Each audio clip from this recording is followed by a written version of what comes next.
Hello guys! Welcome to my vlog! At narito nga po pala ako sa Mabalasik Loaf na pagmamay-ari po nitong mamang ito na nakasiksik sa dalawang gilid ng dalawang loaf para lamang lagyan ng lambat ang kanyang kulungan ng kalapati. Bakit? Dahil po mayroong pusang umaatake sa kanyang mga kalapati. Sila na nakain. May dalawa na po tayong nakain. Ilang dalawa. May isa pa nung una. 5 na pala. At lahat po ito. Sa ulo ba ang tama? Oo, kinain ng ulo. Kinain ng ulo kasi sinusungkit ng pusa dito sa mga butas-butas na ito.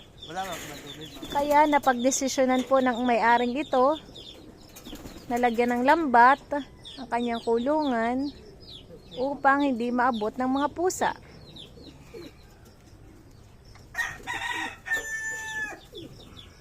At dahil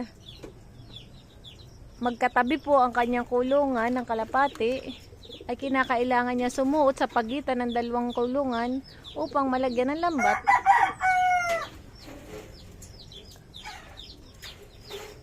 At hindi makain ng pusa ang kanyang mga kalapati. Ang nakakain pa man din po ng kalapati ng pusa ay yung mga kalapating inilalaban niya sa karera ng mga kalapati. Kaya mga kalapatids, panoodin natin ang paglalagay ng lambat ng mag-aalaga ng kalapating ito.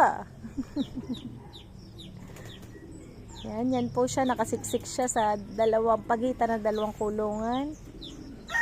Pawisan na, madungis na, nagpapakahirap. Tawa-tawa ka din yan. Paglagay. Siya po ay amusin na.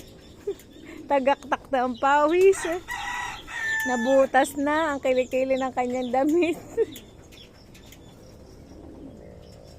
Para lamang matalian ang lambat at hindi mapasok ng pusa, makain ng pusa ang kanyang mga kalapati for the sake of the kalapati.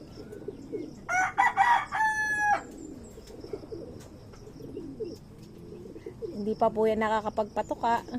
Pagkatapos ito, magpapatuka pa yan.